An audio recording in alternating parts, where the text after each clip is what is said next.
Are people arriving? Can we tell? Yes. Watch your participants. Yep. Very nice. Welcome, everybody. We're going to get started in just a moment. It's nice to see those numbers going up and up and up and up. We like that.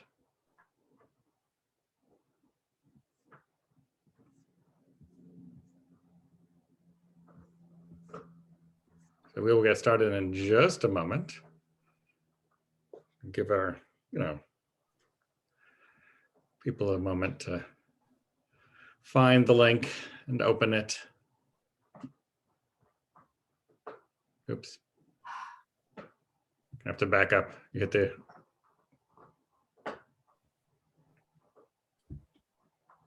There we go.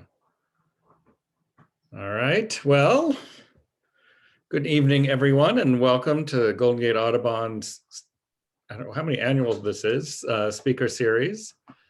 I'm Glenn Phillips, Executive Director at Golden Gate Audubon, and we are joined by a veritable horde of the incredible volunteers who make Golden Gate Audubon possible. We have with us tonight, who do we have? We have, oh my goodness, we've got Viviana and Linda and Dawn and Janet, and of course, Maureen, who is the chair of our adult education committee and the brains behind all of this. So tonight, we are thrilled to have Greg Budney with us, who will be presenting on bird sound recording for conservation and research. But before we get to that, we do like to sort of bring you all up to date on everything that's happening. And so we're gonna, first I would like to, I have to show off my, my Birdathon 2021 t-shirt. So thank you again to all of the volunteers who have made this socially distant Birdathon possible. And thank you to all of you attendees who have participated in our Birdathon. It has been an interesting adventure for all of us. And I hope that those of you who have joined us have learned something new and had a little fun, and we are grateful for your ongoing support. So Linda, you're up next. Well, we'll see if I can make this work, right? Linda? I'm working on it. Did it work? Yes. All right. Hi, everybody. I'm not the best at the technology. Anyway, I'm starting off kind of following up on what Glenn said, which is my job is to thank people, to thank the people who've put together the virtual part of the Birdathon. So far, we've held 8 events, 7 virtual field trips, and 1 skill building workshop. They were great, and we have a total registered attendance of 823. So I just want to thank a few people who were really critical to Birdathon. I want to first thank Eric and Maureen and Alana, who really had the laboring oars on this project, on this part of Birdathon and the virtual presentation parts. Also Steve Lombardi, who as always rustled up our field trip leaders for us, even though they were virtual this time. Our presenters were wonderful.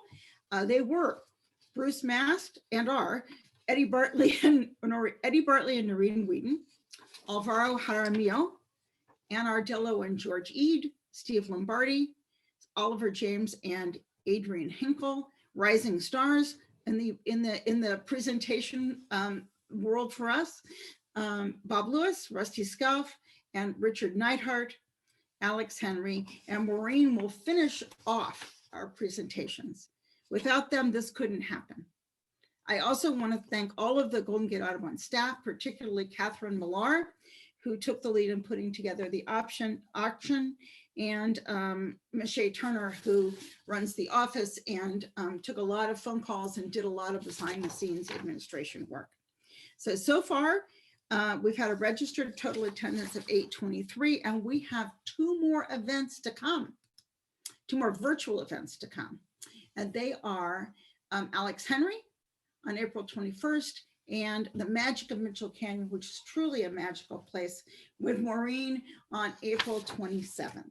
And then in May, we have a whole nother part of Birdathon, which I will turn over to the next speaker.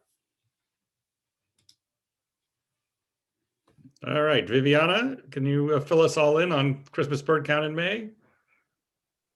Sure, I'd be happy to. I think somebody is still sharing screen. Let's see if we can do that again.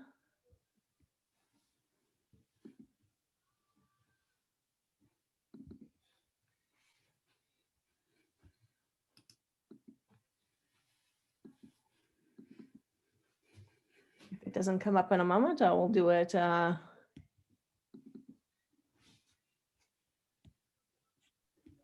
Go back one slide, Viviana. Yeah. There we go. Thank you for the suggestion. So, so we are embarking on our very first Christmas in May bird count, and it's going to be on Saturday the 8th. And so I hope you take away from this that two things. That's the date of the bird count. And the second is, if you haven't signed up already, please do so on April 24th. The entire URL is down there, but the easy way is just go to the Golden Gate website and hit the Birdathon button there, and then you can go on from there. So this Christmas in May bird count gives us an opportunity for those of us who sorely missed the Oakland East Bay bird count or participated in the San Francisco one, but in a more limited way, gives us a chance at a do-over. So, and in the spring, so we get to see the seasonal differences in areas if we choose to go in the same bird count areas where we usually do. So there are 25 count areas in Oakland and 17 in San Francisco that are available for you to choose from, which is almost all the bird counts on the regular Christmas bird count. There's a couple that are not accessible to us in these COVID days, but other than that, they're all there. And we've scheduled it so it coincides with eBird's Global Big Day. So so you're going to be joining a worldwide community of birders contributing to community science as you count birds. And so we're going to be doing it on eBird mobile, or you could take back the data and input it on eBird on the desktop. And for those who are not so familiar with eBird, there's also a free Zoom class that we're going to be that Steve Lombardi is going to be presenting on May 2nd. So it is part of Birdathon fundraising. So just your registration fee, which is $25 for the standard or $15 for students or low income, goes towards that. But there's also an opportunity to hit up your friends and colleagues and strangers, if you like, to sponsor you. It's not necessary to do that, but if you like, you can help with the fundraising for Birdathon in that way. And it's kind of like a walkathon. So you can either get set amounts or have them sponsor you with an amount per bird. We are going to, of course, always be careful about the COVID precautions. And so we're going to have social distancing and masks for everyone. And there's limited group size, but glad to see that we're somewhat turning the corner on COVID these days. So if you want more information and to sign up, again, just go to the Golden Gate website. And if you look in the top right corner there, there's a button for Birdathon, and you can hit that and then go on to the Christmas in May bird count. So hope to see you all out in the field on the 8th. Thanks. Thank you, Viviana.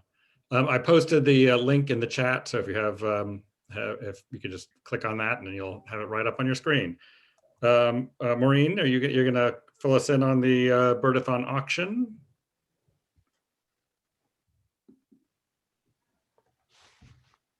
Thanks, Glenn.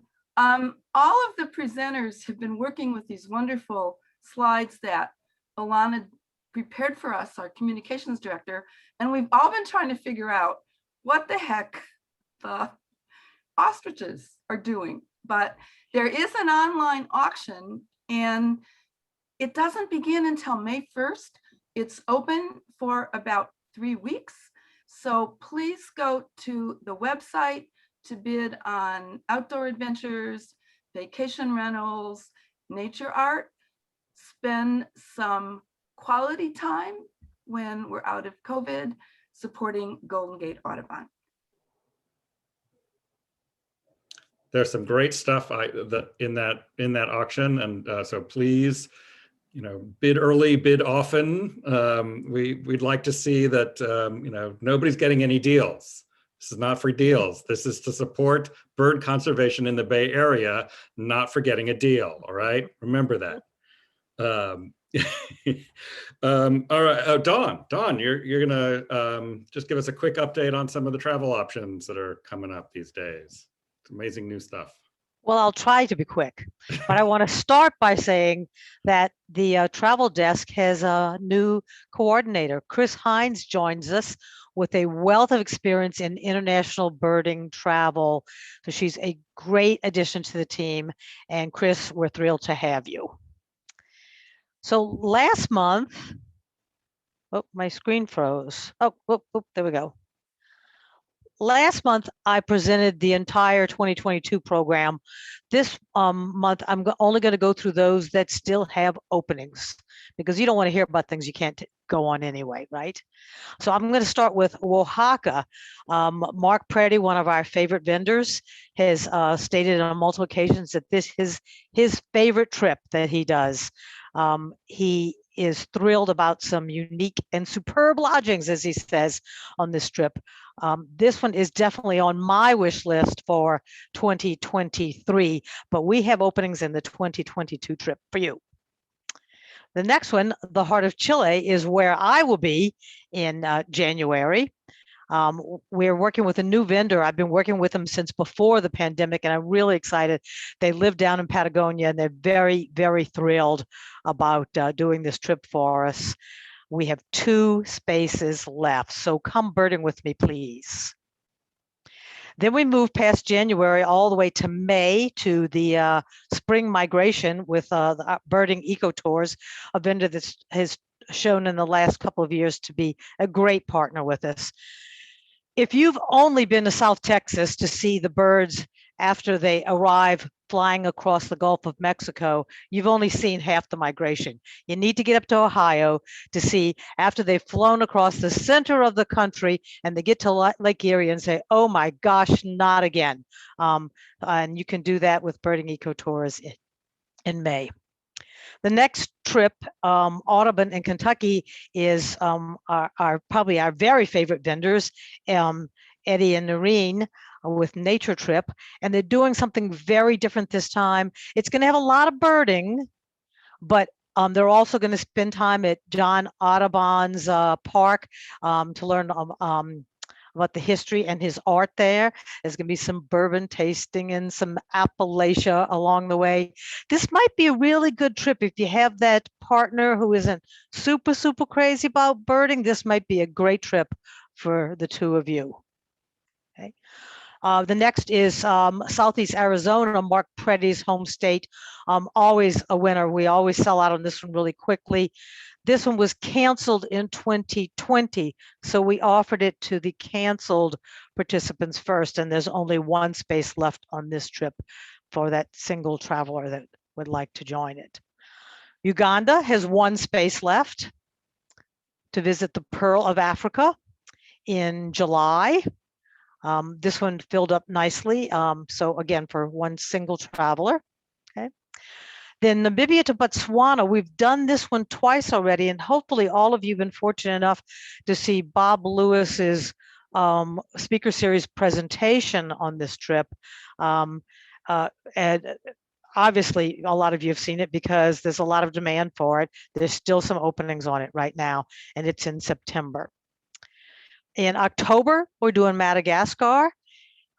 Eric Schrader is doing a speaker series presentation on his trip to Madagascar with Birding Eco Tours. I believe that's in June, so I will let him tell you all the details there. And then the last trip, this was not presented last month because we were still trying to work it out. We canceled 2 Brazil trips in 2020. Oh, I've got the dates wrong here. These dates are 2022, okay? The canceled trips were in 2020, and we finally reworked these dates with birding eco-tours. In addition to that, we've added a really wonderful pre-trip, or optional pre-trip to the, don't laugh at my pronunciation, Iguazu Falls, the largest waterfall complex in the world. We've just recently put this on the website. There's still openings. For details on all of these trips, you go to goldengateaudubon.org/travel-with-gs, like you see here at the bottom of the screen. And then when you decide which trip you want to take, email Eric or I and let us know. Thanks. Thank you, Dawn. We're almost through with our pre-speaker announcements. Janet, our fearless volunteer coordinator, has a few upcoming volunteer opportunities to share with us. Don't forget to unmute, Janet. Don't forget to unmute, Janet.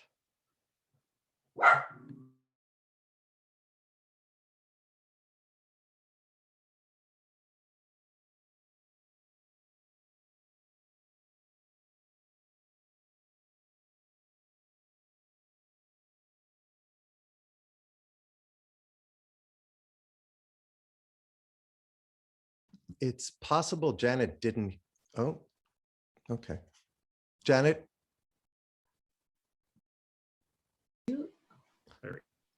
Okay, can everybody see those slides and hear me? I cannot hear you, so not sure why. We can hear you. We can hear you. You can hear me, but I can't. Oh, now I can hear you. Okay, great. Sorry about that, folks. So if you all can't go on a trip, you can travel locally and do some volunteer work. We have plenty of opportunities for everybody.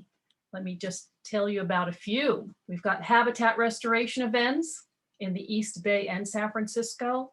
As you can see here, we've got shoreline cleanup, native plants for endangered ridgeway whale at Arrowhead Marsh in the East Bay. We do wetlands and uplands enhancements at Pier 94 and in Heron's Head Park in San Francisco. We've got beach cleanup for snowy plover habitat at Crissy Field in San Francisco. We do an event at the Bison Paddock in Golden Gate Park, where we maintain white-crowned sparrow native habitat, and we see the bison at the same time. At North Lake, we've reintroduced this event, and we're working with San Francisco Rec and Park to try to bring in more native plants and native habitats for our local and migratory birds. So we need support on that one.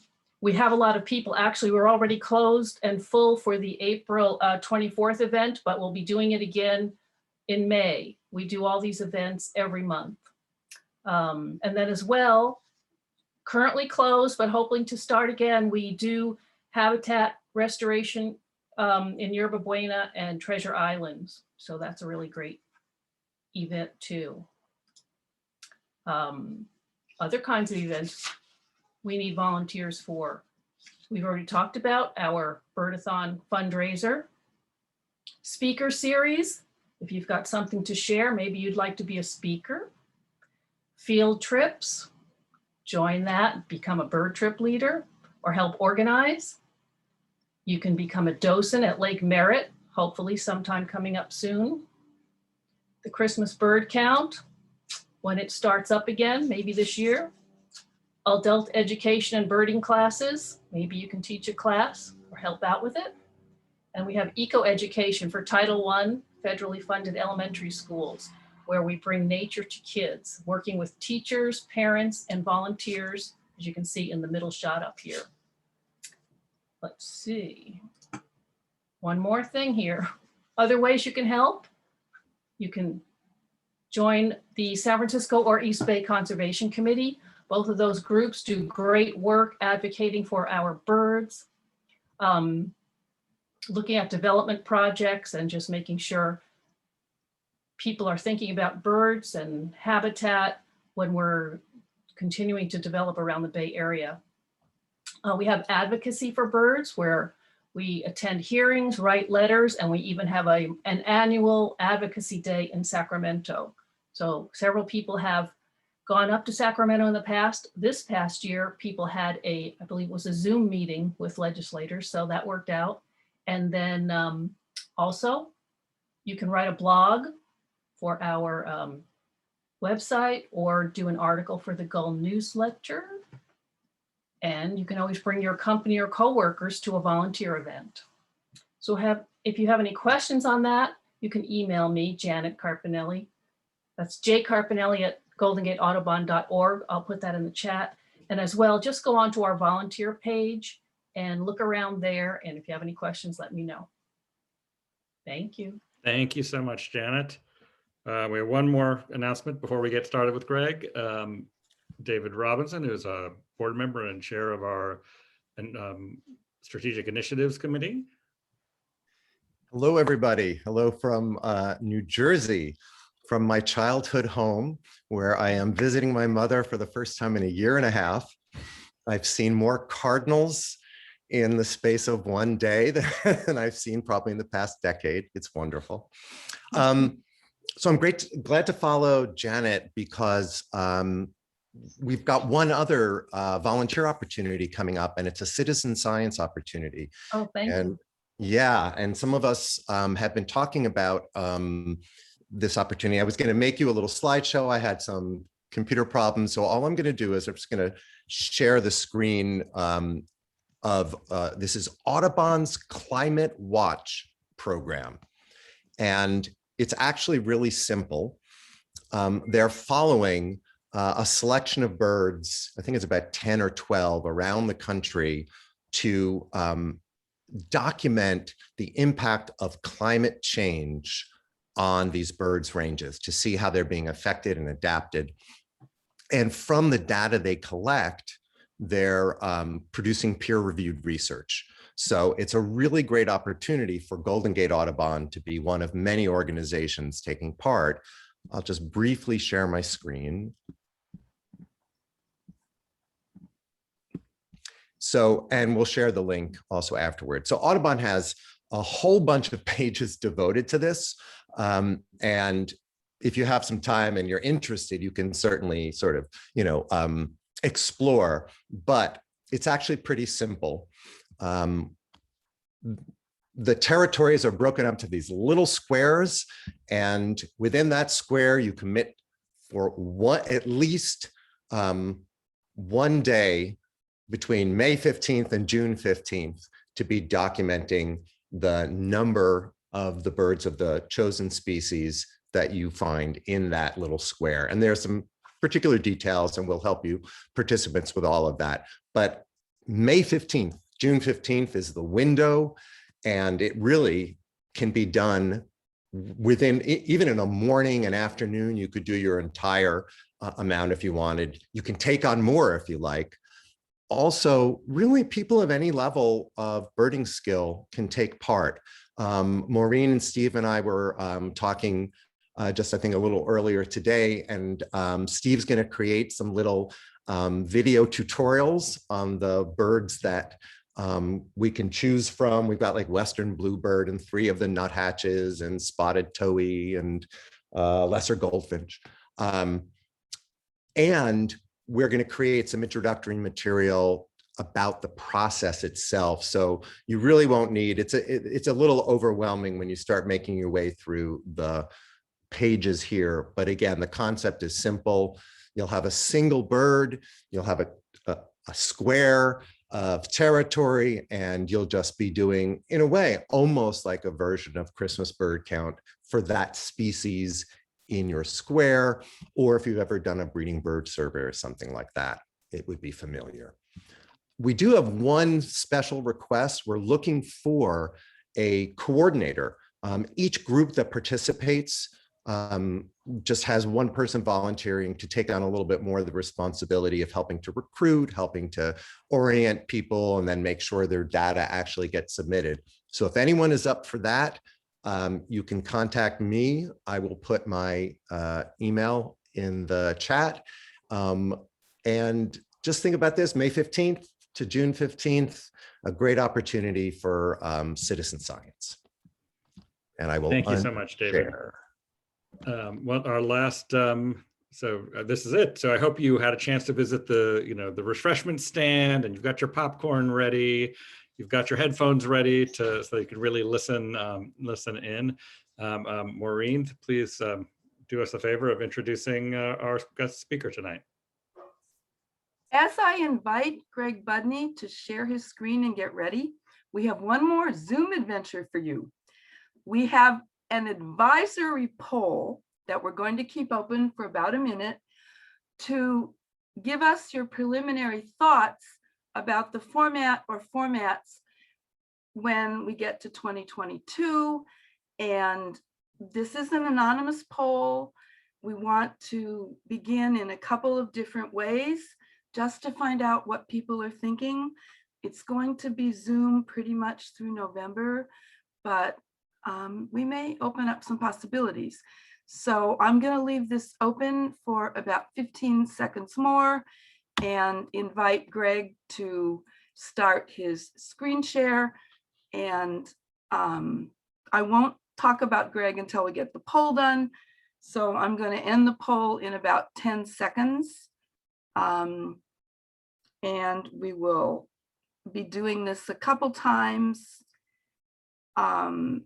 So we can kind of get what people's thoughts are. Okay, thanks for these responses. We'll be doing this again, and we greatly appreciate this. So now it's my pleasure to introduce Greg Budney, who has made an amazing career of advancing bird sound recording, organizing bird sounds with the Macaulay Library at the Cornell lab, teaching bird sound recording. When I had the opening slide for the meeting, you can find YouTubes where Greg will walk you through improving your recordings, whether you're doing it on your mobile phone or with fancier equipment. Greg is also very active with the San Francisco State Sierra Nevada Field Campus. We snagged him as a speaker about 6 years ago, right after he had done a course there. And even though he's retired from Cornell Lab, he's continuing to teach bird sound recording through the San Francisco State Field Campus, which we all hope will be open again summer 22. So Greg, welcome. And thank you also for allowing us to record this talk and make it available.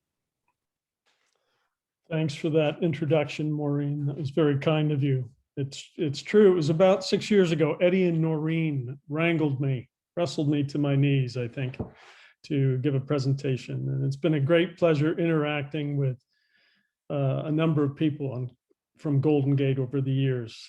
I look forward to seeing Bob and Eddie every year up in the Sierra Nevada. So I've certainly missed them over the last couple of years. And as you say, we're all hopeful about 2022 for the Sierra Nevada Field Campus. And I look forward to running into Bob and Eddie up there again.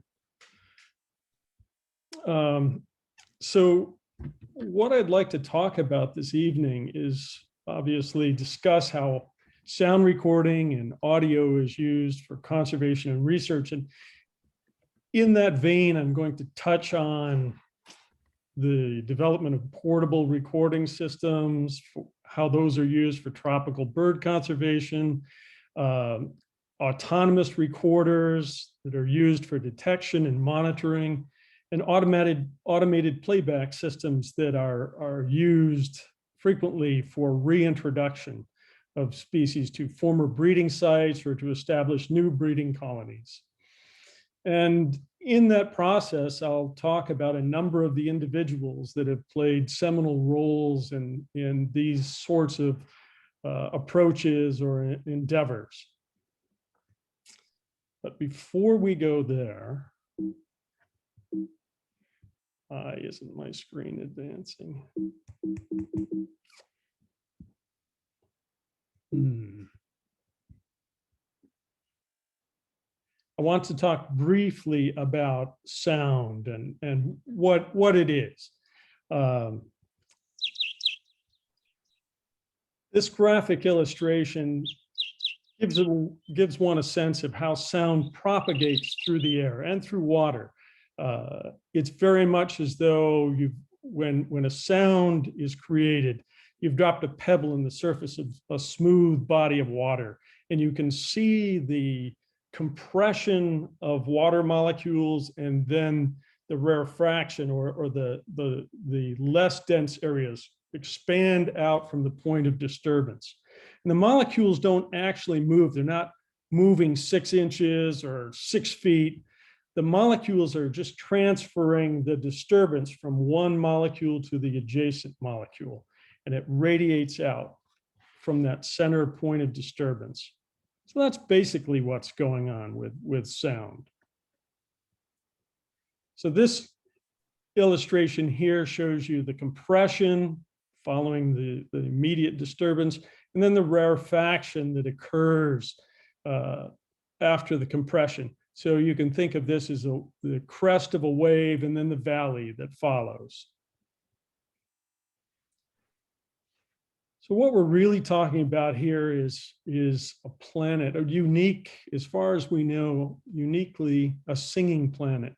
Whereas the sun rises with the rotation of the globe, there's new sounds occurring. Dawn is something of constant activity, constant motion. Somewhere on the face of the earth, dawn is occurring.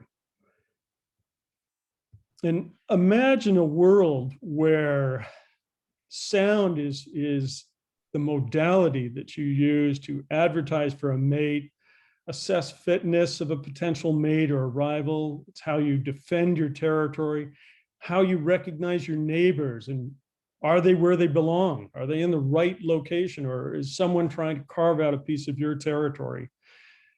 That's essentially what goes on in the animal world. Their sound is a tremendously powerful tool for how they perceive the world around them. We still use sound as human beings a great deal, and I'm sure anybody who heard my talk in 2015 will recall this, probably. We're all really good at listening. And the example I like to give is when you pick up the phone, which is a very frequency, bandwidth limited system of transmitting sound. And with just a few words, you can recognize your sister, your brother, your mother, a long lost friend. And just from those few words, you probably know something about their mental state. Are they happy? Are they sad? Are they pensive? Just from a few words. What we don't do typically is apply that same level of acoustic discrimination to the natural world around us. Birders are a really great group in that regard. Birders tend to listen, but we tend to often listen for the purpose of confirming an observation. And there's a lot more going on out there. And through the course of this presentation, I hope I can encourage you to take a more intensive interest in listening to the world around you. So we're going to talk a little bit first about some historical technology. This goes back to World War I. We're not going to go back that far, but I thought this was a great slide. I love these. They're called war tubas. They're for devices for picking up the sound of a new technology at the turn of the century, incoming aircraft. So they would rotate these devices and listen for the sound of aircraft engines. Just the pictures just conjure up something out of the world of Dr. Seuss for me. We're going to start a little later than that. We'll start about 1929, and a fantastic new innovation occurred in 29, the invention of sound sync film. And one of the great meccas of sound, of course, is just on the other side of the Golden Gate Bridge in George Lucas's Skywalker Ranch, which is now part of Disney. some of the most talented sound people that I've encountered are hard at work over there. And they all know about this guy, Theodore Willard Case. He was an inventor in the early part of the 20th century. He took part of his inheritance, his family fortune, which was made in cornstarch in the 19th century, and developed sound film. And in 1929, Theodore Case came out with sound sync film. In many circles, he's not actually given credit for that invention because the jazz singer, I think, came out just before his invention was actually announced. But he's credited with developing sound sync film. And the thing that he wanted to do to demonstrate this great new technology was record the voice of a singing bird. And he sent out one of his film crews from his company, which was called Fox Case Movie Tone News. And Fox Case, during World War II, you got newsreels in the movie theater of what was going on in the war, and those were by Movie Tone News. So here's the very first recording made in May of 1929 of a rose-breasted grosbeak. There were 3 species recorded that day, but this is the rose-breasted grosbeak.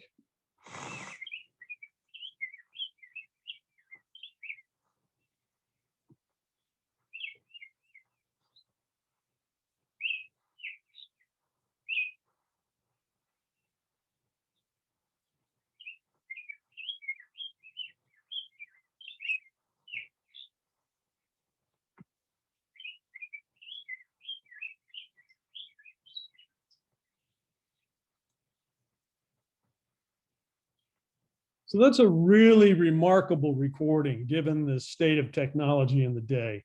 Imagine recording sound as variations in light on film. It was really an outstanding effort. And it was made possible because the Fox Case Movie Tone News crew was very capable with the gear, but they didn't know too much about biology.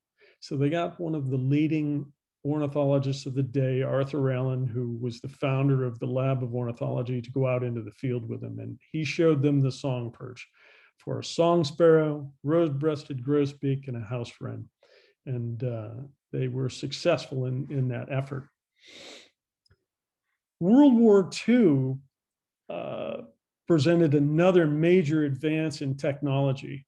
And this book that we're looking at right here was published in 1947, comes from some researchers out of Bell Labs. They created a way of visualizing sound, and they published this book called Visible Speech. But the basis for the technology was actually recording the signatures of underwater craft, in particular submarines. But that led to the invention of a device, of the K-Elemetrics sonograph. And this was a device which could record on a large platter 2.4 seconds of sound, and then using thermal sensitive paper would literally burn an image of a sound on a rotating drum. So it would record 2.4 seconds on a large drum, which is inside the housing, just above where this gentleman is holding the piece of paper in his hand. There is a large platter underneath that vertical cylinder, and the signal was recorded on that.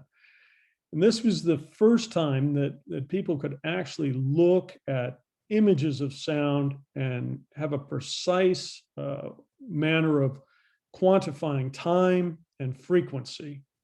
And so what he's looking at on the horizontal axis is time, and the vertical axis is giving him pitch or frequency. That tool and a similar or a time from a time domain, another invention coming out of World War II, the reel-to-reel tape recorder. The creation of those two devices and subsequent commercialization after World War II is when birdsong recording and birdsong study really took off. We're going to jump ahead dramatically now. So that's the basic technology that still existed. And I want to talk about one of the most amazing people of the 20th century in terms of biology and the use of sound. And that was this gentleman, Theodore Parker, who passed away in 1993, but at the time he passed away, he could identify over 4,000 species of bird by voice alone. And he trained himself by recording their voices.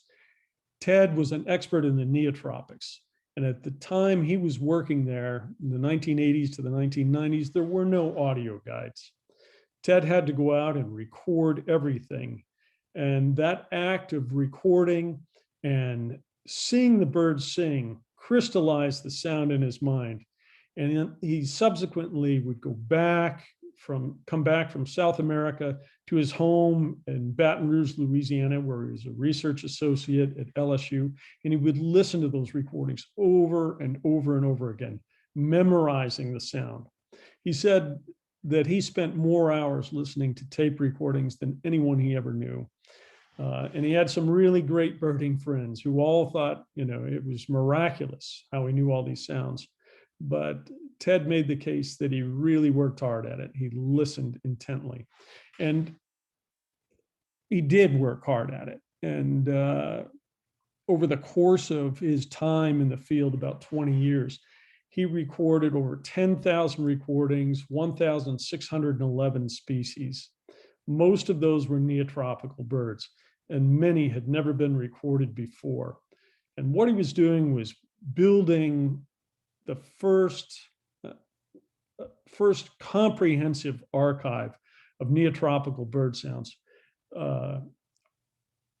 A gentleman who served as an inspiration to him was Paul Schwartz, an American refrigeration engineer who worked in Venezuela in the 1960s and 1970s. Paul made a very important collection of neotropical bird sounds, but centered on Venezuela. Those two men seized on an idea that the songs of many, many birds were genetically based. And in fact, that turned out to be true. So the recordings that Ted and his predecessor, Paul Schwartz, made were windows into the genetic relationships of many neotropical families of birds. If two birds in the hand looked alike but sounded different, chances are that you had a new species there. One of those birds that two specimens where the birds looked absolutely identical. If you found two different songs in a sub-Oscine in particular, which is South America is really the continent of sub-Oscine birds, you very likely had a cryptic species there that had not been recognized. So with their expertise, with their extensive recording, and followed by DNA research to add more evidence to the cases, we began to see the number of species of birds in the neotropics increase, their recognition at the species level increasing. Ted also realized that sound was a tremendously powerful tool for conservation.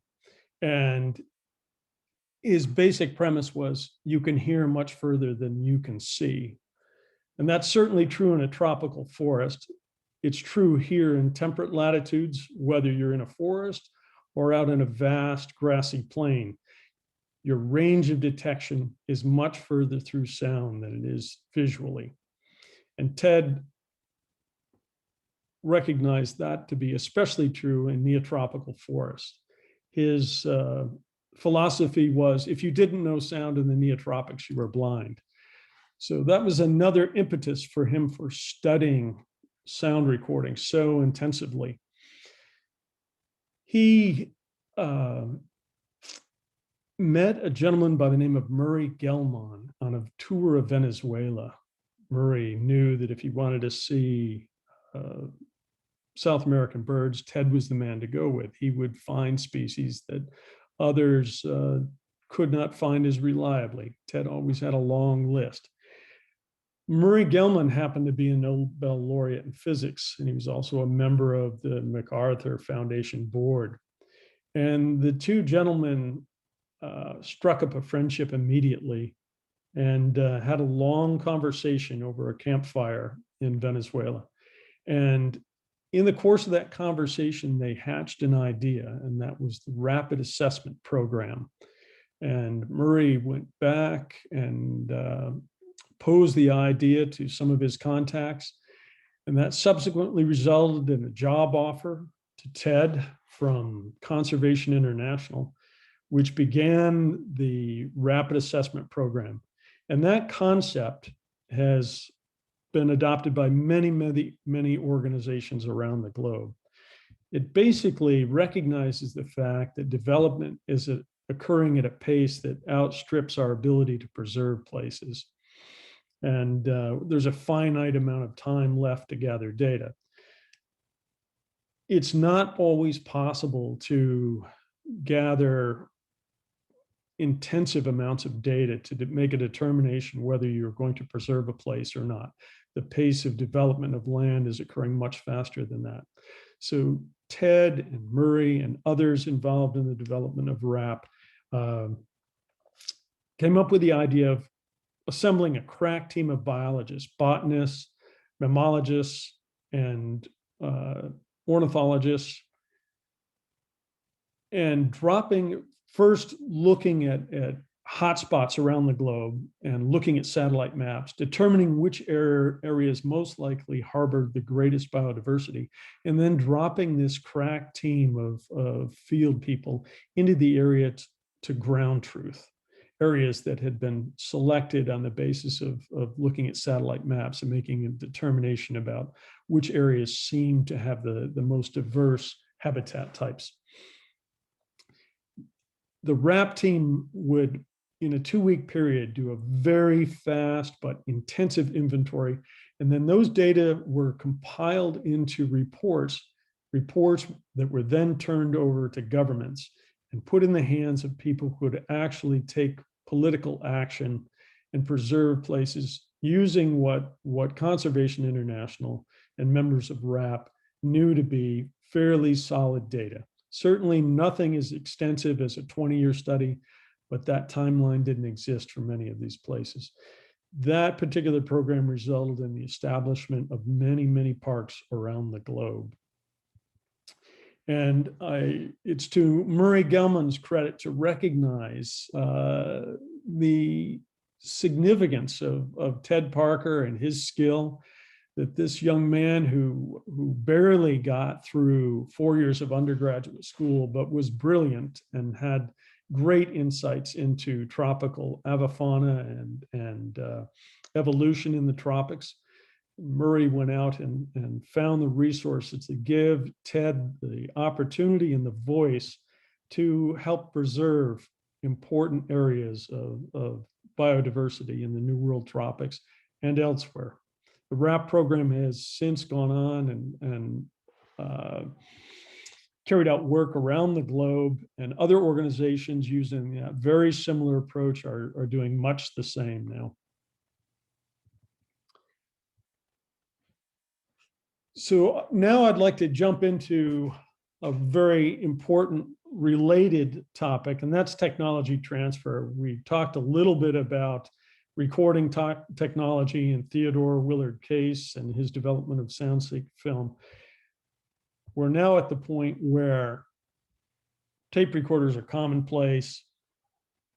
The sonograph has been around for a number of years, and along comes this gentleman, Christopher Clark, and he's at the Rockefeller University and charged with analyzing significant bodies of avian vocalizations. And he's making sonographs and thinking there has got to be a better way than burning this piece of paper, which will only record 2.4 seconds, You've got to get everything right. It was a very fussy procedure. And he began working with another gentleman, and they developed a computer-based sound analysis application. And Chris then, after a number of years of working in various positions, ended up at the lab of ornithology, where he created the bioacoustics research program. Chris was trained not only as a biologist, but also as an engineer. And while at the lab, he oversaw the development of an inexpensive computer-based software program called Canary. And that later morphed into what is now called Raven and Raven Light. Raven Light is a free version of Raven that does everything that the average individual would need to have in the way of sound analysis. And it's quite straightforward to use. And as I said, it's free. Chris also developed a cost-effective autonomous recorder called the pop-up. It was used in marine applications, referred to as a pop-up because this thing would be dropped off the back of a ship and then tethered to an anchor. It would sink and record for extended periods of time. It could record for weeks and weeks and weeks. And then it had an antenna that went up to the surface, and a signal would be sent. That signal would cause a tether to the anchor to burn away, and the pop-up would rise to the surface so that the data could be retrieved. It's not possible to transmit sound through the water. So you really have to submerge the device, have it record. Can't then transmit the recordings up to the surface unless you have some sort of specialized, highly specialized equipment. And the pop-up was very, very effective, inexpensive. And that went on to be widely used in marine applications. Using that same insight in autonomous recording, the Bioacoustics Research Program also created one of the very first autonomous recorders for terrestrial use, the song meter.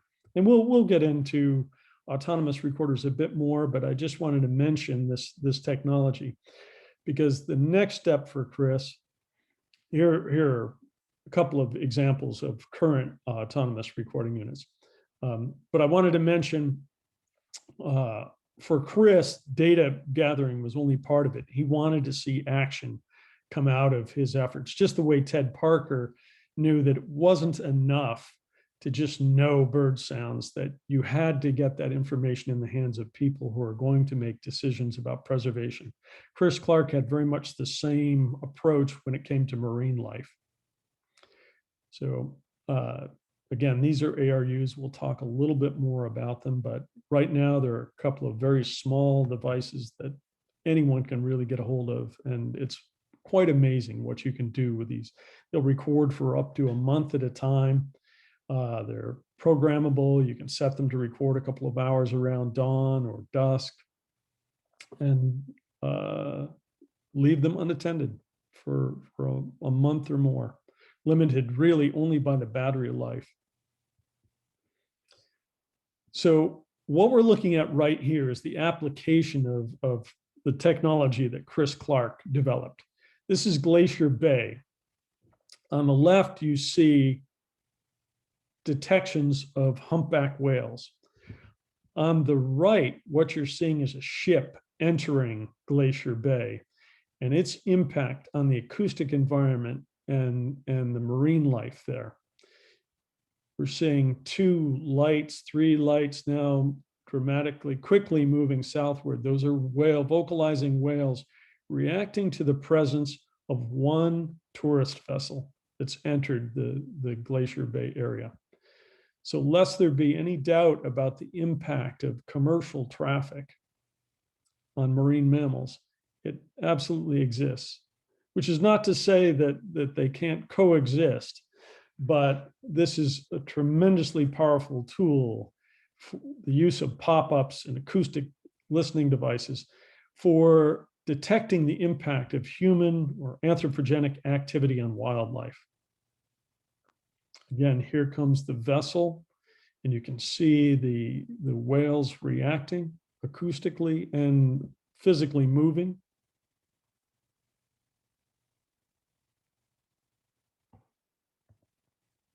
So really quite amazing. A very similar setup was employed outside of the Boston Harbor. A new liquid gas terminal was set up outside of the harbor, which also happens to be an area during the summer months for whale activity. And Chris and his team developed a real-time monitoring system for just outside the Boston Harbor. And when whale activity was detected, signals were sent to all the commercial vessels that were traveling in and out of that harbor, and speed had to be reduced down to about 10 knots, which saved a lot of whales' lives. So this gentleman, Steve Kress, I'm sure many of you are familiar with from his seabird recolonization work. And he uses a technique called social attraction. Beginning in 1974 off the coast of Maine, a small rocky island called Eastern Egg Rock, Steve began a project to reintroduce puffins to the coast of Maine. Prior to that, puffins only existed on Matinicus Island, which is arguably owned by Canada. It's off the coast of Maine, but considered part of New Brunswick, although there are a lot of Mainers who will argue that point. Tied up in the ownership of Matinicus is also fishing rights. So it's a complicated situation, but basically puffins were not found on the southern coast of Maine, which a lot of people at the time said, well, what do we need puffins way down here for? This is the absolute limits of their range. What possible purpose could this serve? But Steve continued with his work, undaunted. And in 1974, he introduced puffin chicks from Newfoundland to Eastern Egg Rock. Those birds subsequently fledged, and a long period of waiting began. And he used social attraction as his technique for trying to get puffins to come back to Eastern Egg Rock. Decoys, and very importantly, sound.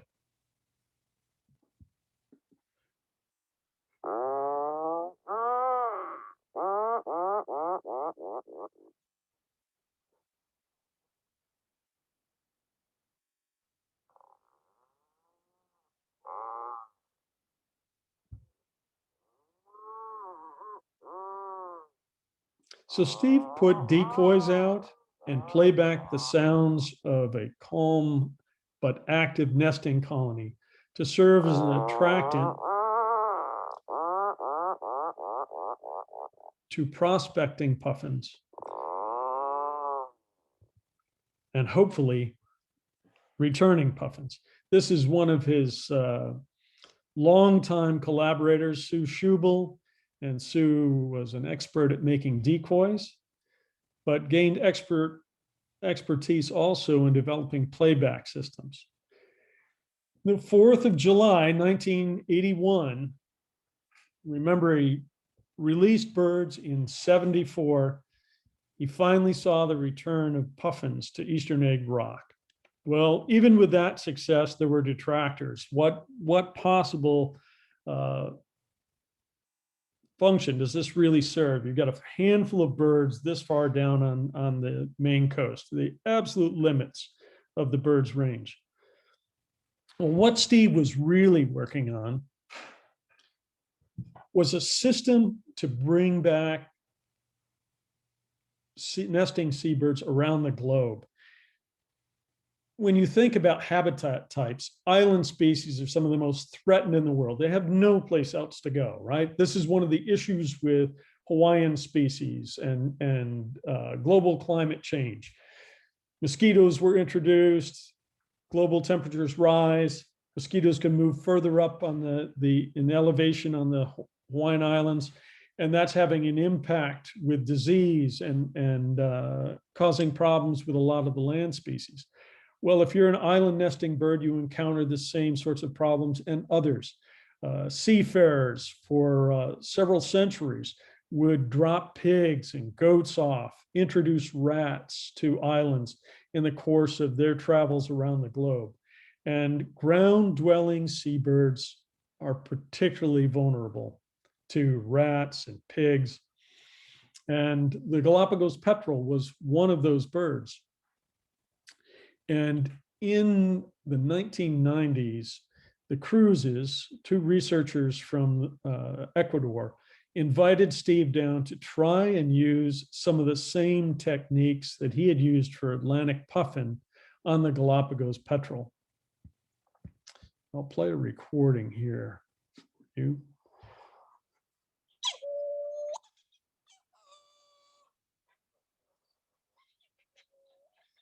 You can hear the wings of these birds cutting through the air.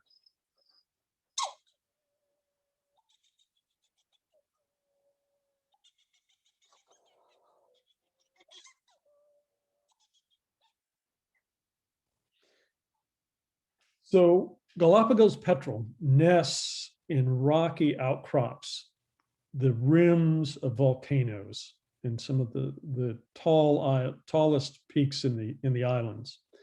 And like all such seabirds, rats were devastating to them. And so predator control efforts were made. And with areas being cleared of predators, the Cruzes were then setting up playback stations and creating artificial burrows to try and bring petrels into sites where they would be protected from depredation by introduced species. Steve knew that audio would be an important factor in attracting these petrels. They're extremely vocal, not usually at sea, but especially around the breeding colonies. This particular recording was made in about 1986, but didn't really see the light of day for probably another 10 years. And one of the things that we came up with, I worked with Steve to modify this recording. We actually created 2X and 3X versions through a very simple procedure of you have a recording, and then you play, while recording, you play 2 copies back simultaneously, offsetting them in time and doubling the occurrence, thereby doubling the occurrence of vocalization. So it sounds like a more intense, vigorous nesting colony. And we also did a 3X version of that. And through their playback experiments, they found that in fact, the 2X recordings had greater attraction properties than the 1X recordings. So as this effort continued, they used 2X recordings. So a little studio trickery helped enhance the viability or the attractiveness of this particular recording.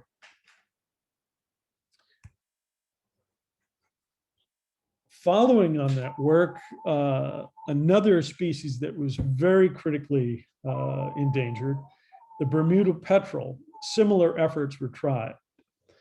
So here we have a recording of Bermuda petrel.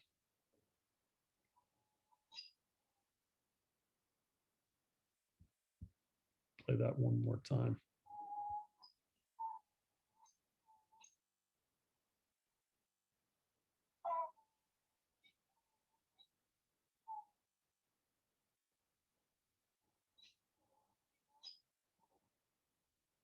You can hear the similarity between the Bermuda petrel and the Galapagos petrel. Both of these belong to the genus Pterodroma.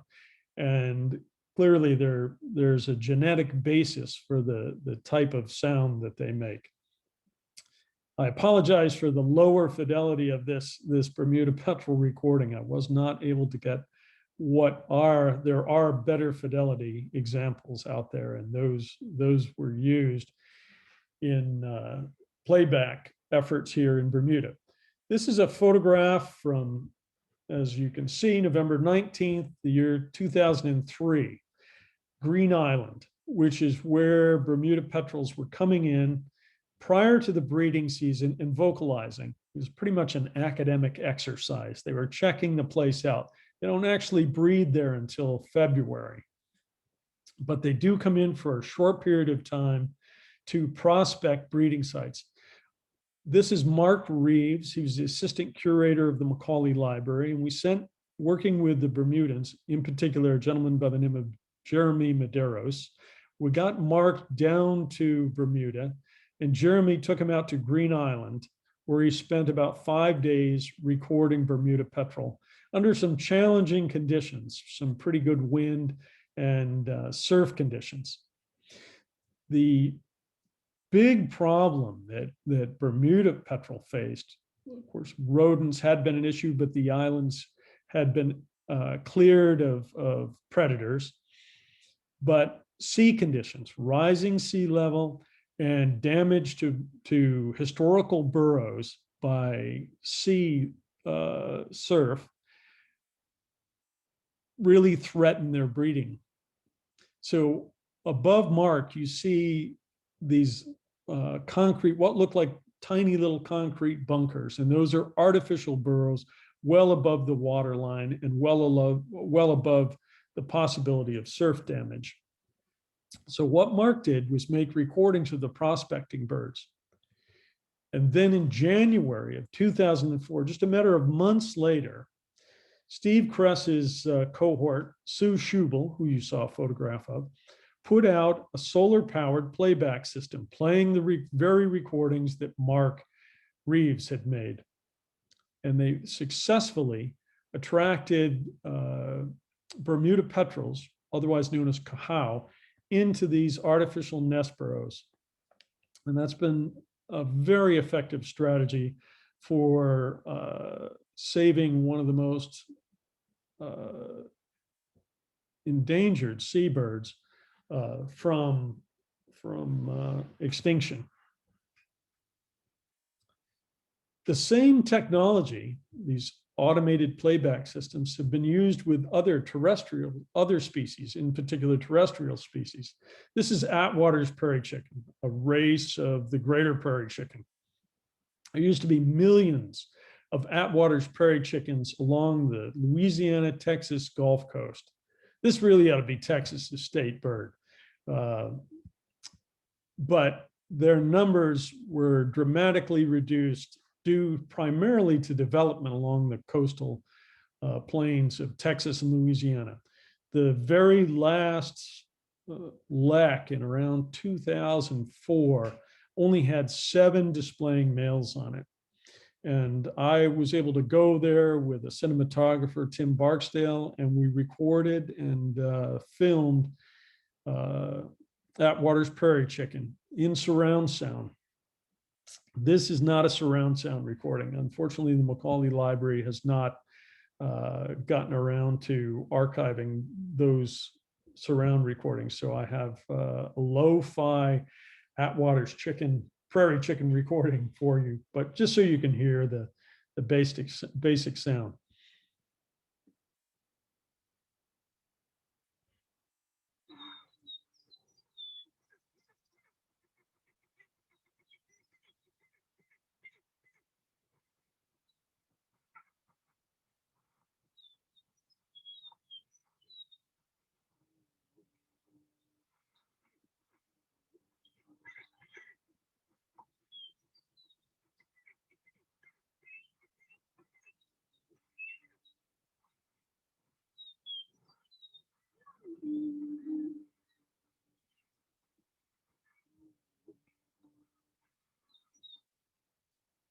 Better recordings are in the hands of those who are managing the Atwater's Prairie Chicken Preserve. And one of the strategies that's been used is to put out an automated playback system to entice males to come in as though there's an active lekking site of male birds. This is a lekking species where groups of males gather together. In former times, they would have gathered well before dawn and begin the ritual of booming. And they have a number of vocalizations that they produce, booming just being one of them. There's a high pitch, almost frantic screeching sound. And they also dance. and there's a very rhythmic drumming sound they make with their feet, which is not really audible in this recording. But in the recordings being used by the manager, which come from the management folks, which come from the Macaulay Library, they're very close perspective drumming sounds. So they're really ideal for this social attraction technique. So what Steve Kress started primarily with seabirds has really become a very effective strategy for a number of species, including things like prairie grouse. Social attraction doesn't stop there, however. In this slide, we have Jamie Hill, who for a number of years was the director of the Purple Martin Conservation Association. And the gentleman on the right is Eugene S. Morton, or known more affectionately as Gene Morton, who was a birdsong researcher at the Smithsonian, based out of their Front Royal Research Facility. And Gene was an expert in song among many species, wrens in particular, but also purple martin, and knew a great deal about the natural history of purple martin. And working with Jamie, Gene developed a technique for attracting purple martins to colonies.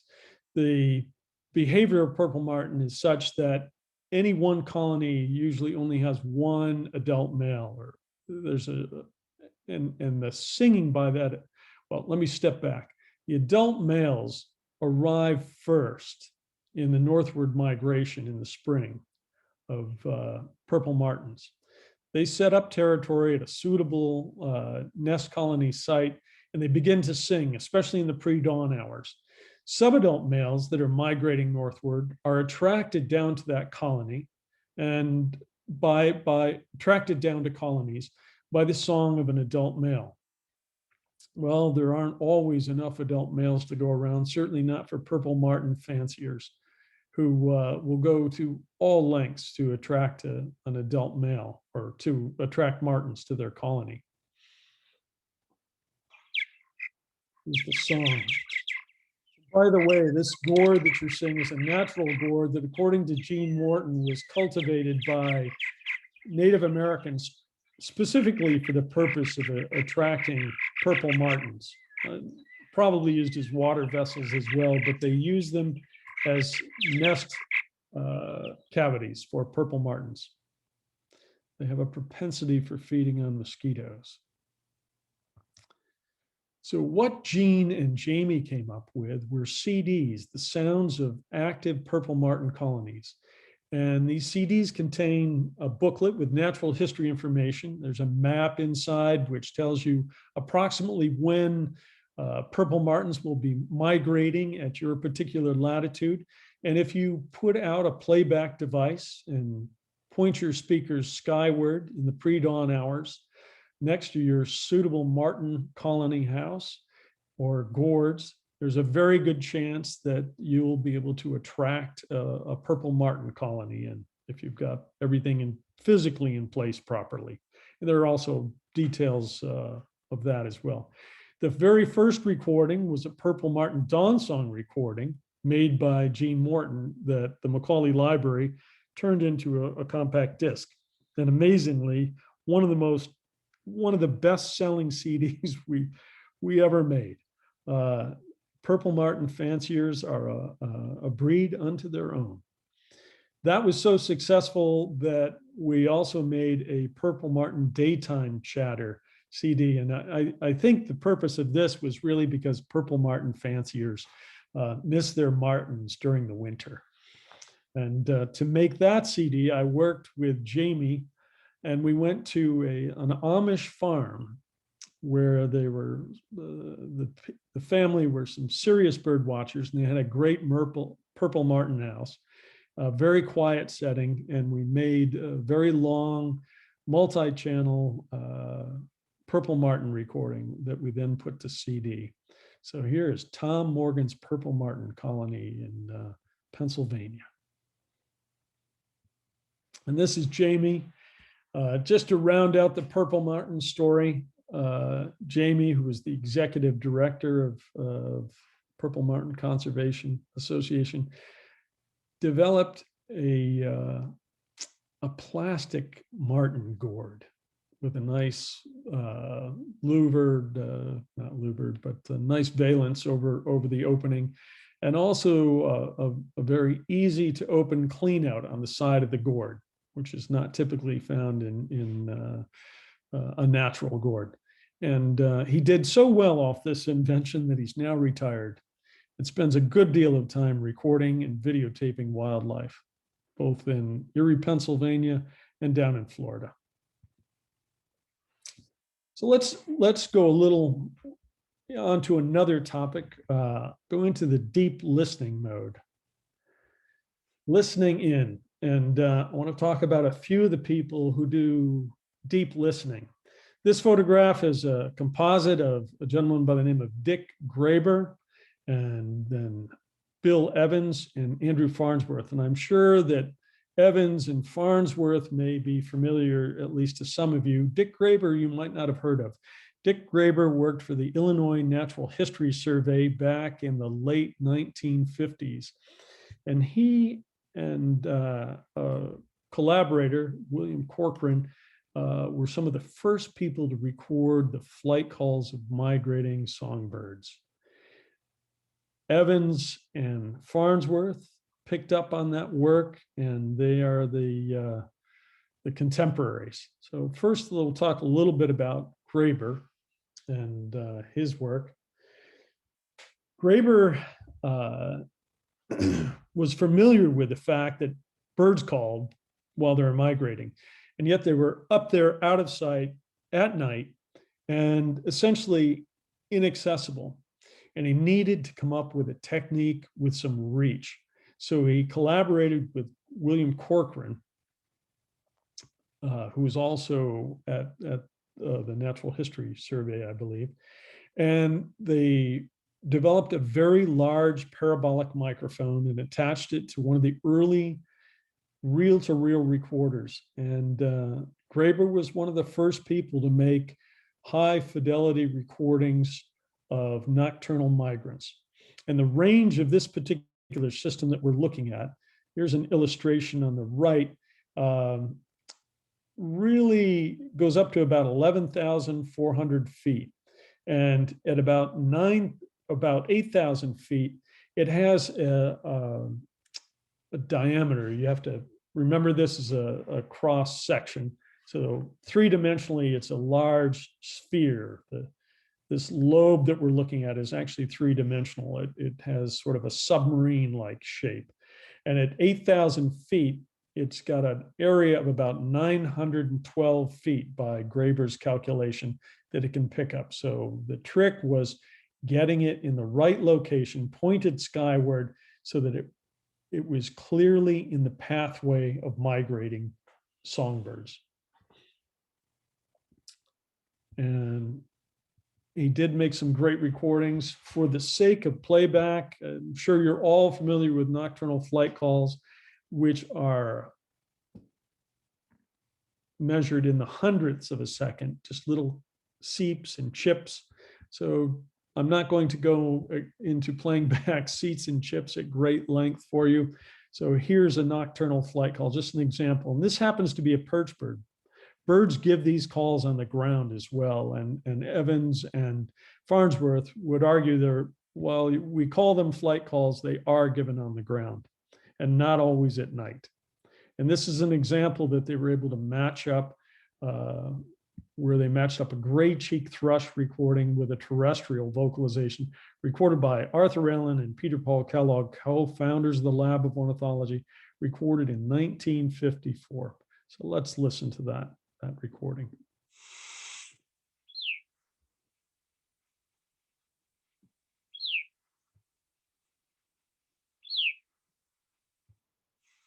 All right.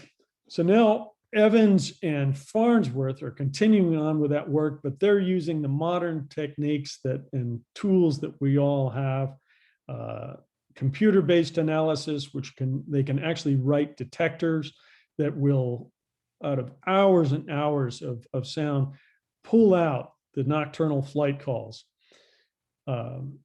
Bill did this on his own for many, many years. Then he joined up with the bioacoustics research program at the lab. Andy Farnsworth came along a little later, and Bill never would lay hands on a bird.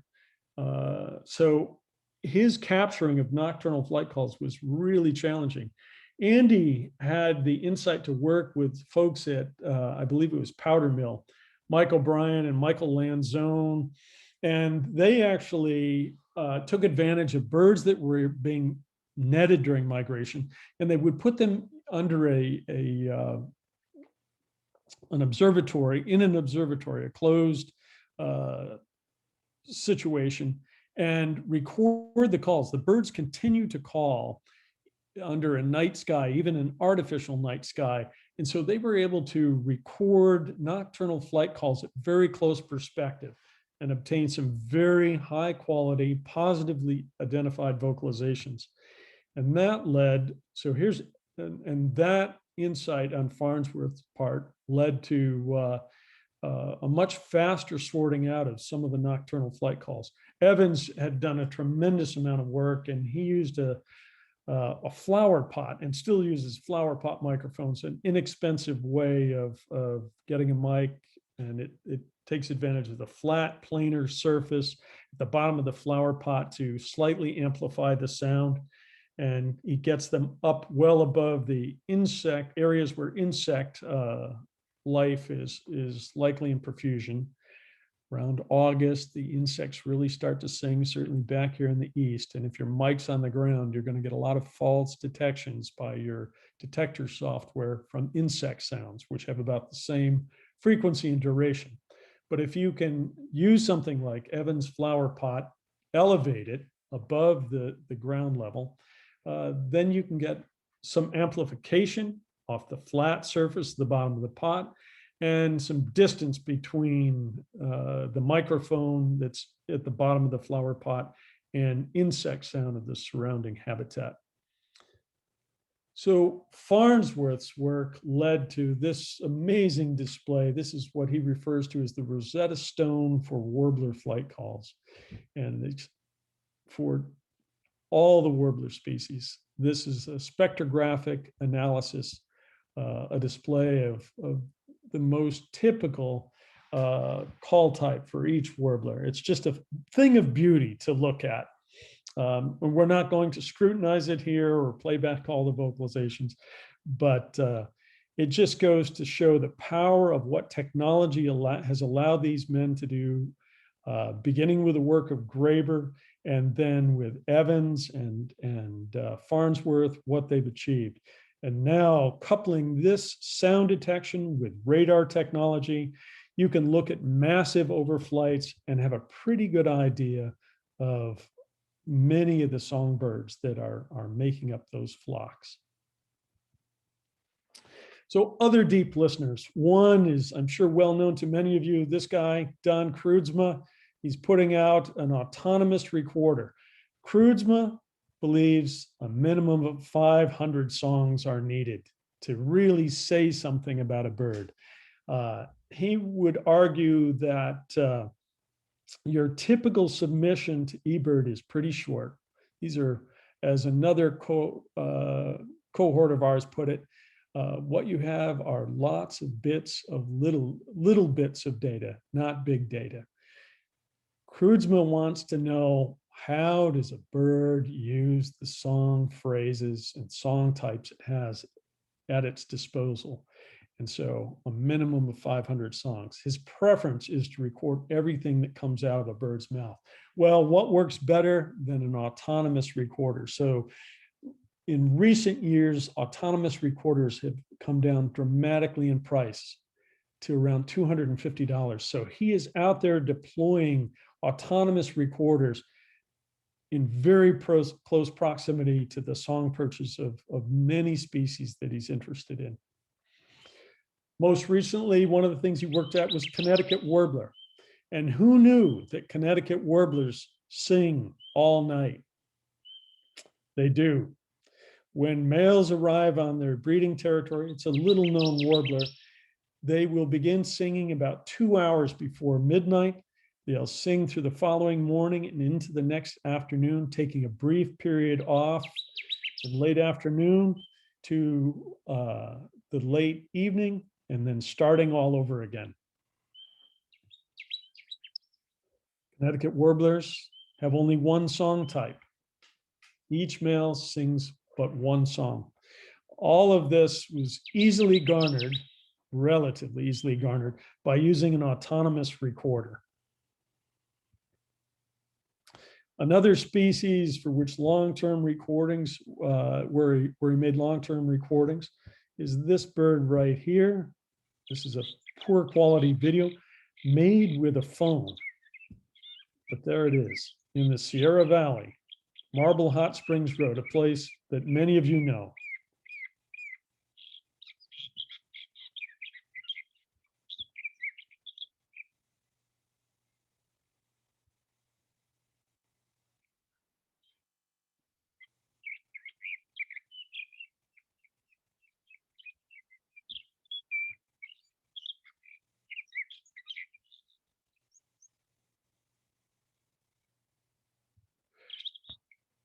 So when the very first National Geographic came out, the author wrote that sage thrasher, amazingly, was the one thrasher that didn't mimic.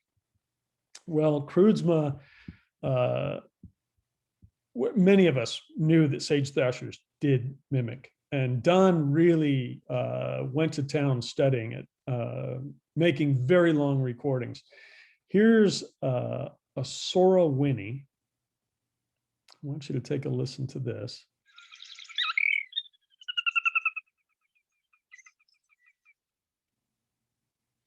Now we're going to listen to a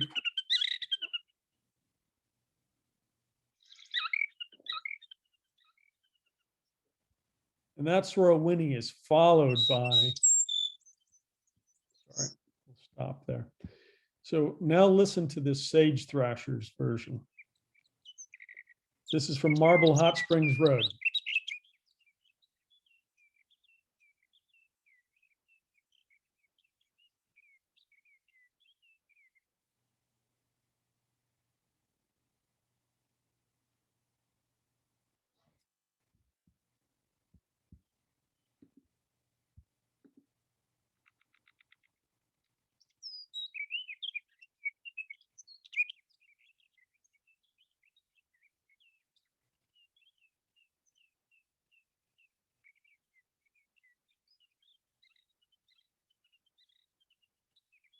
Right there was the Winnie.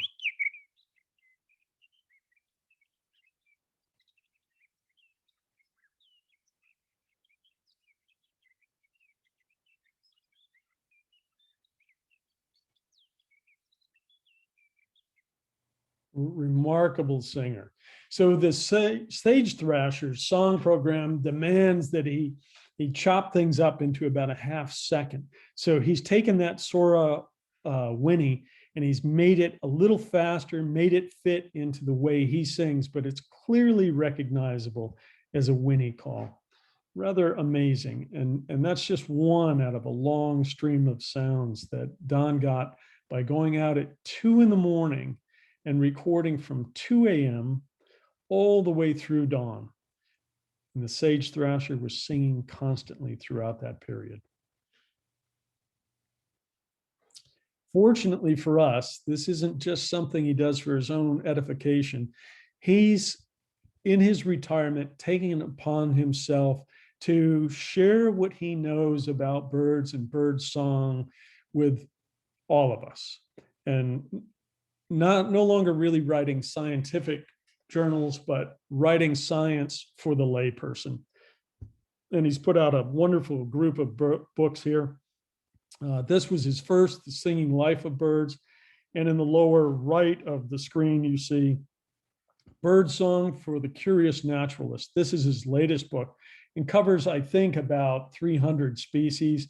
There's over 75 hours of listening. And what he's doing is really encouraging us to undertake deep listening. And in it, you'll find examples like sage thrasher and the Connecticut warbler and many others.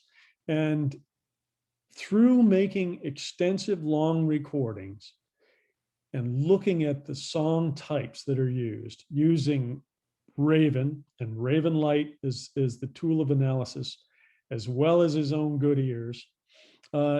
He's helped us gain insight how we as amateurs can gain insight into how birds sing, why they sing the way they do, and how important it is to their life history. And there's no amount of data out there that can't be supplemented. There really, frankly, is very little data on many species, certainly of the scale that Don gets it. And yet anybody can do this. The next person I want to talk about is Eric Green. And Eric Green is working on a topic that a lot of us are familiar with, alarm calls. We know that when we walk into the forest, alarm calls begin. Well, Eric looks at this as an alarm call system and has set out to tease apart how that system works. He's based at the University of Montana in Missoula, or Montana State in Missoula. And among his many different hats, bioacoustics is one of them. And Eric is working on the alarm call system. And the alarm call system is designed to deal with things like this. As George Sutton put it, the sharp-shinned hawk is the enemy of all small birds. So if you're a chickadee and you've got to look out for yourself, look out for members of your family flock, the incentive is very strong when there's an aerial predator around. You don't have a lot of time to react, and it's important to get the word out quickly. I have a little issue here. So this is a seat call, one of the typical alarm calls that's given by chickadees. And you're familiar with it in mountain chickadee, I'm sure. This happens to be a blackcap. That's given when there's an aerial predator around. It's very difficult to localize on, and it has a very specific meaning.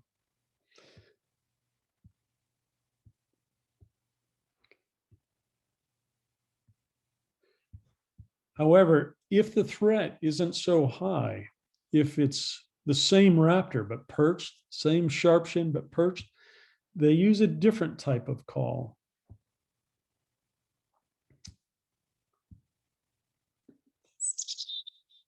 The typical chickadee call.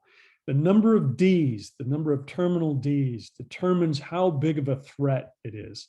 So this particular chickadee called chickadee DD has an additional D on the end. So it's a mild threat. Not only do birds listen to this system, but mammals are as well. The ground squirrels, chipmunks, every mammal that's out there, small potential food source for a raptor, both perched and flying, is listening in to the bird calls, and the birds are also listening into the mammal calls.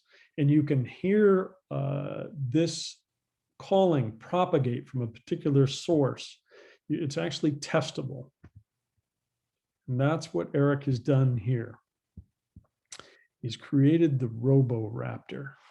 These are birds that were either window strikes or roadkills, and he's worked with a very talented engineer, taxidermist, to create a very like-life threat for small birds. So here you are with the Roboraptor.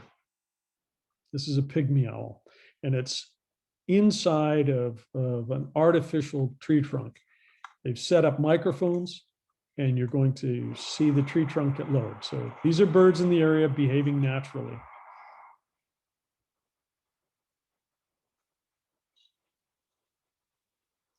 The trunk is lowered to reveal the bird of prey, and listen to what happens to the acoustic landscape.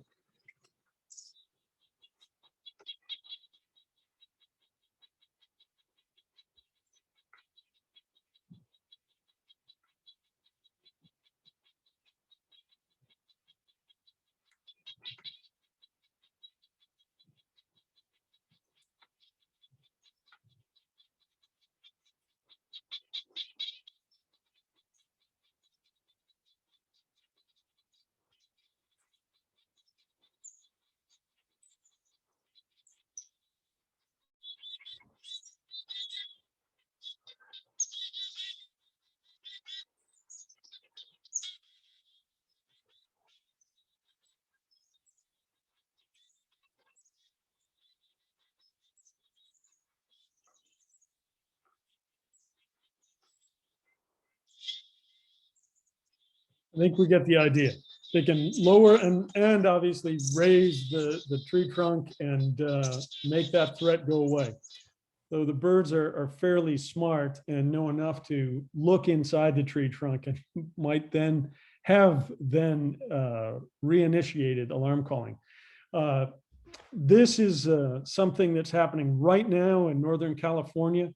The University of Wisconsin has a study underway, perhaps you're familiar with it, tracking the spread of barred owl into Northern California and its impact on spotted owl. So here we have barred owl.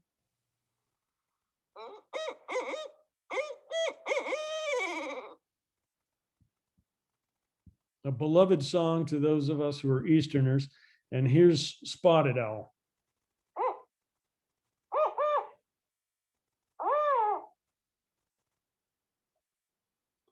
I think some 350 autonomous recorders. We'll leave these guys behind. 350 autonomous recording units have been deployed in the Tahoe and Plumas National Forest, with Highway 49 right here serving as at least the border for that study. This year, they are deploying quite a few more units, and they're underway right now. So 1,743 additional autonomous recorders are deployed. I don't know of another study that is being undertaken at this scale. So this should provide some really interesting data about the movement of barred owl into Northern California. And it also is providing a great deal of data about other nocturnal species as well, other owl species and other night birds, and undoubtedly mammal vocalizations as well. Another group that has begun undertaking work is in the national parks over the last decade, is the national parks over the last decade. One of the senior researchers with that project until very recently was a gentleman by the name of Kurt Fristrup, who worked with Chris Clark as the assistant director of bioacoustics. So like Chris, Kurt Fristrup was trained not only as a biologist, but an engineer as well, and was lured away from the lab of ornithology to apply his skills for the Park Service. And they have been deploying autonomous recording systems for, it must be close to a decade now, in all the national parks. And so I have one recording because we've covered a lot of ground. It's time to close down here, but I've got a recording for you to listen to. And let's see if anybody has any idea what species this is. At least what group it belongs to.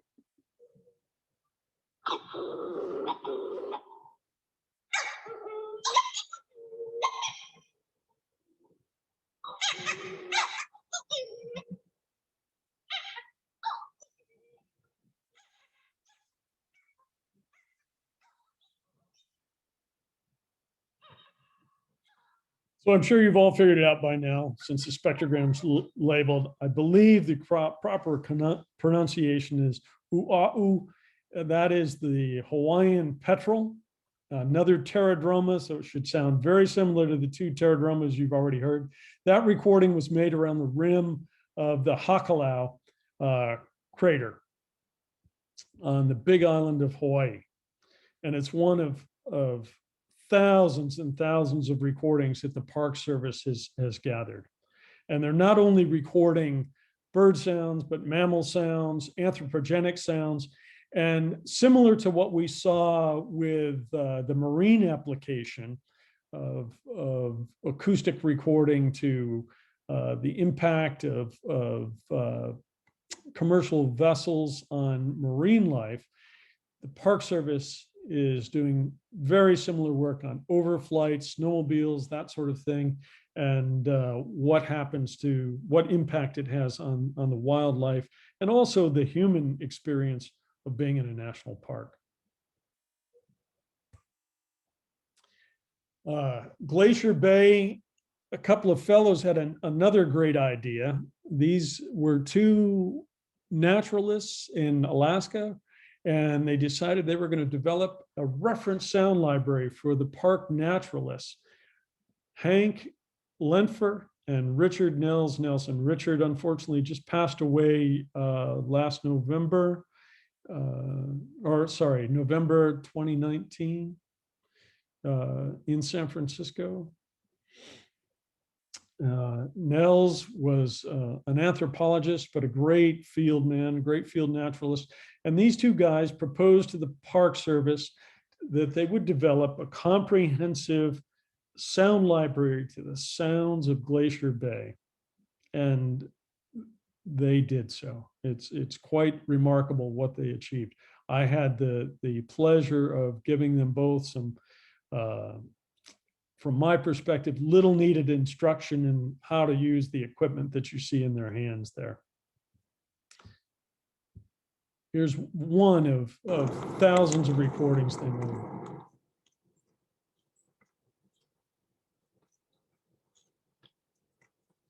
And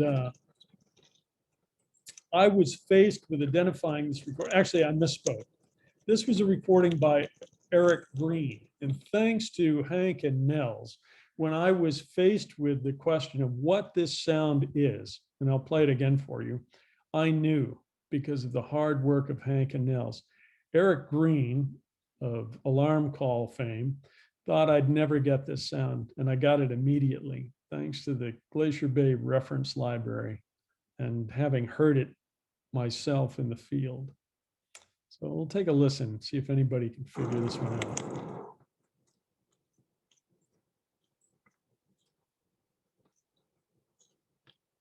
Subtle sound, but distinctive.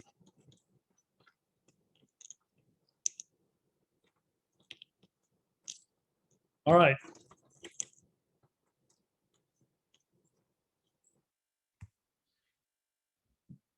My hat is off to all of you who guessed gooseneck barnacle. You got it right. Well done. The other way that sound is being used for conservation is simply training people, quickly and rapidly training people to go into the field and survey what's there. The technique that Ted Parker used, over-the-shoulder recording systems, going into the field, recording a sound that you may not be able to see, especially in a tropical habitat, playing it back, drawing that animal out for an identification, or simply learning the sounds of the area that you happen to be in. Good field guides don't exist for every part of the world. And so with funding from the Ford Foundation and MacArthur Foundation at the Macaulay Library, we were able to train just over 500 biologists from probably 20 different, at least 20 different countries, from Cuba to Guatemala to East Africa, Chile, Indonesia, just everywhere. So we feel very fortunate, and the impact has been great. Not only do people use these recordings to train other biologists, their co-workers, but they're also exceptional tools for education for the general community as well. So we've worked with people in Nepal and Bhutan who then take the recordings they made essentially for biological purposes, but publish them, making them readily available to the general population. And that has a tremendous impact, changes everything about people's perceptions of the animals around them, especially when you start with, as we all know, young children.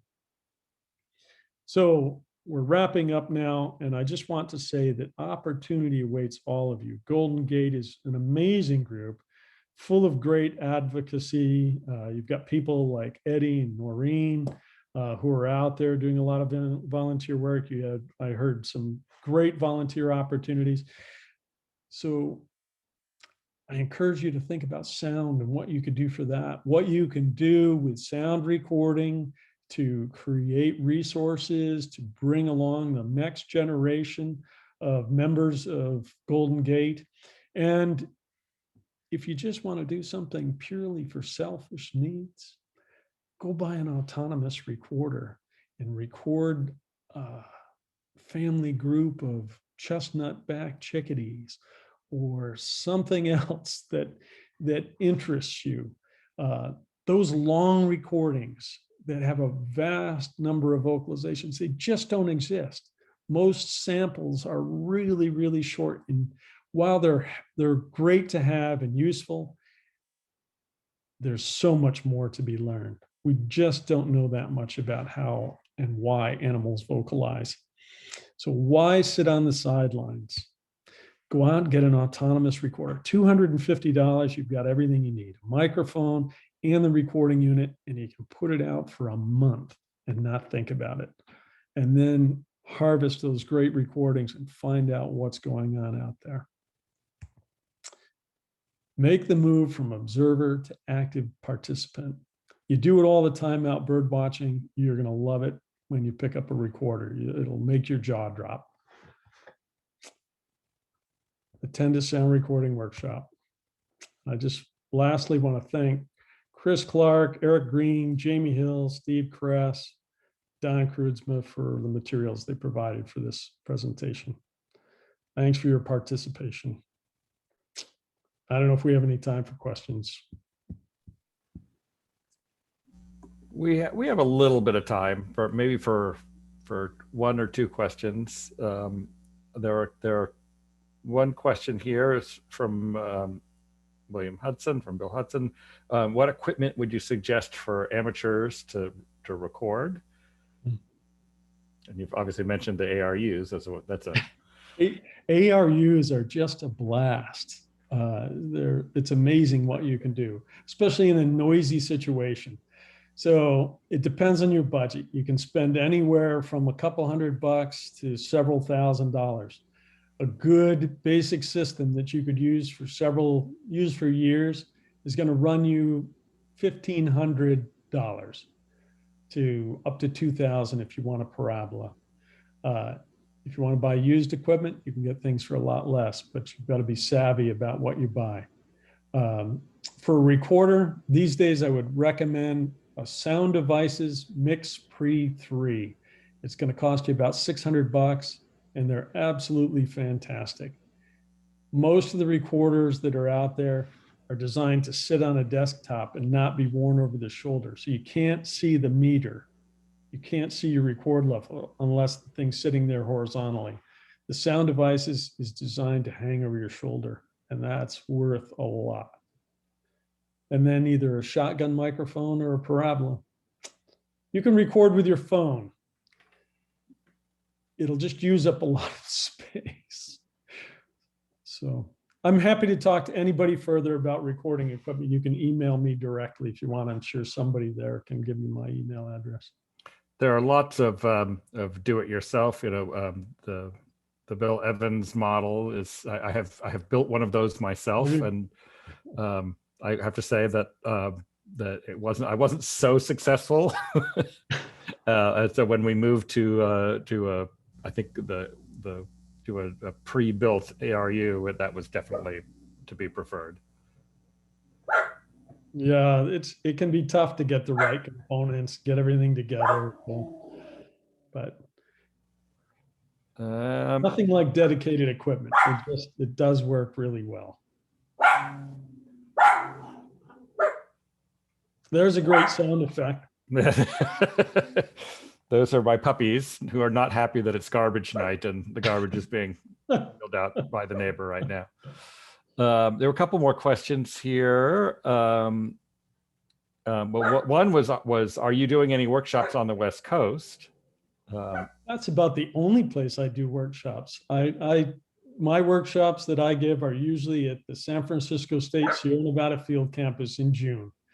Unfortunately, the campus won't open this June, but next June, we're going to be out there with a stellar cast of instructors, and we'll take you to some great places, maybe even a place or two that Eddie and Bob haven't been. There was a question about my Hawaiian is not so good, the ua'u. Martha was wondering if you meant Haleakala crater, not Hakalau. Yeah, I did Hakalau. mean Haleakala. I'm sorry. Yes, my mistake. Oh. Good for And her to pick that up. yeah, I was impressed.